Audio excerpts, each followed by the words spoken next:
America હાલ Iran સામેના યુદ્ધમાં રોજે રોજ લાખો કરોડો ડોલર્સનો ધુમાડો કરી રહ્યું છે.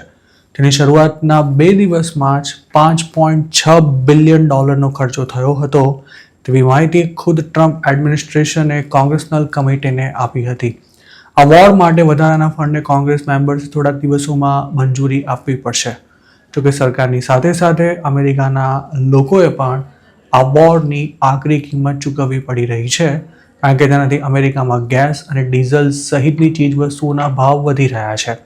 એક્સપર્ટ્સનું એવું પણ માનવું છે કે જો આ વોર લાંબુ ચાલ્યું તો લોકો પૈસા બચાવવા માટે પોતાના ખર્ચા પર કાપ મૂકશે, તેમજ બિઝનેસીસ ભરતી કરવાનું બંધ કરીને છટણી શરૂ કરી દેશે, જેનાથી ઇકોનોમી મોટી પ્રોબ્લેમમાં આવી શકે છે.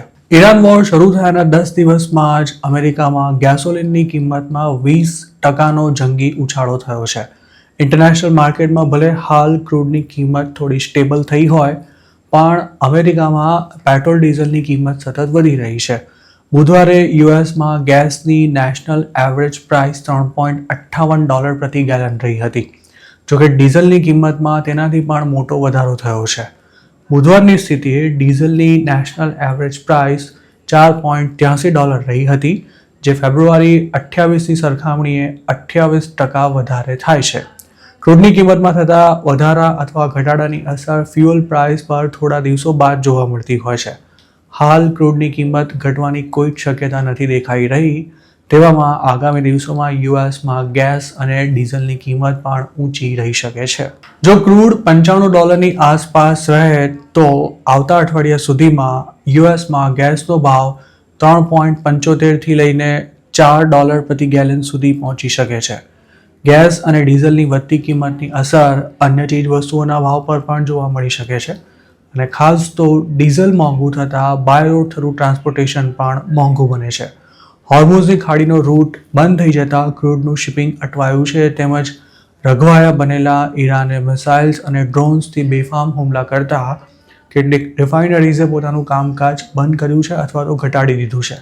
તેના કારણે ગેસોલિન, ડીઝલ અને જેટ ફ્યુઅલનો સપ્લાય ઘટવાની પણ આશંકા સેવાઈ રહી છે.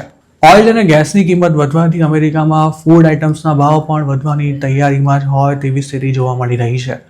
આ ભાવ વધારો કેટલો હશે તે અંગે હાલ કંઈ પણ કહેવું મુશ્કેલ છે, પણ તે થશે તે નક્કી છે. ખાસ તો ફ્રૂટ્સ અને વેજીટેબલ્સ વધારે મોંઘા થશે, કારણ કે તેની મોટા પાયે આયાત કરવામાં આવે છે. એક્સપર્ટ્સનું માનીએ તો હોર્મુઝની ખાડીમાંથી પસાર થતો મરીન ટ્રાફિક આગામી અઠવાડિયા કે મહિનામાં સામાન્ય ન થયો તો ફૂડ આઇટમ્સની કિંમત પણ સતત વધતી રહેશે, કારણ કે અહીંથી નીકળતા જહાજો ક્રૂડની સાથે સાથે મોટા પાયે ફર્ટિલાઇઝર પણ બીજા દેશો સુધી લઈ જાય છે, અને જો ફર્ટિલાઇઝરનો સપ્લાય સમયસર ખેડૂતો સુધી ન પહોંચી શક્યો તો વાવણી પણ તેની સીધી અસર થશે. ખેત પેદાશોનું ઉત્પાદન ઘટશે અને તેની કિંમતો વધશે. અમેરિકામાં સ્પ્રિંગ પ્લાન્ટિંગની સિઝન શરૂ થવાની તૈયારીમાં છે. તેવામાં ફાર્મ બ્યુરો ફેડરેશનના president Zippy Duvall president Donald ટ્રમ્પને એક લેટર લખીને વોર્નિંગ આપી છે કે અમેરિકાના ખેડૂતોને જો સમયસર ફર્ટિલાઇઝર ન મળ્યું તો મોંઘવારી વધશે. ગેસ અને ફૂડ આઇટમ્સની સાથે સાથે ઈરાન વોરને કારણે અમેરિકામાં એર ટ્રાવેલ પણ મોંઘું થઈ રહ્યું છે, કારણ કે જેટ ફ્યુઅલની કિંમતો વધી રહી છે. યુનાઇટેડ એરલાઇન્સના સીઈઓ સ્કોટ કર્બીએ આ અંગે જણાવ્યું હતું કે ટ્રાવેલ ડિમાન્ડ મજબૂત છે, પણ જેટ ફ્યુઅલમાં છેલ્લા 10 દિવસમાં 58% જેટલો વધારો થયો છે, જેના કારણે એરલાઇન્સની ઓપરેટિંગ કોસ્ટ વધી રહી છે. હાલ અમેરિકન્સને સસ્તી એર ટિકિટ શોધવામાં ફાંફા પડી ગયા છે, અને જો વોર ચાલુ રહ્યું તો એર ટિકિટ એટલી મોંઘી થઈ જશે કે પબ્લિક તેને અફોર્ડ નહીં કરી શકે અને એરલાઇન્સનો બિઝનેસ ઘટી જશે. સ્વાભાવિક છે કે જ્યારે ડિમાન્ડ, ખર્ચ અને સાથે જ હાયરિંગ ઘટવા ઉપરાંત મોંઘવારી વધી રહી હોય ત્યારે સમગ્ર ઇકોનોમી તેનાથી પ્રભાવિત થાય છે. આ જ કારણે અમેરિકાના શેર બજારમાં પણ ખાસું ધોવાણ થયું છે.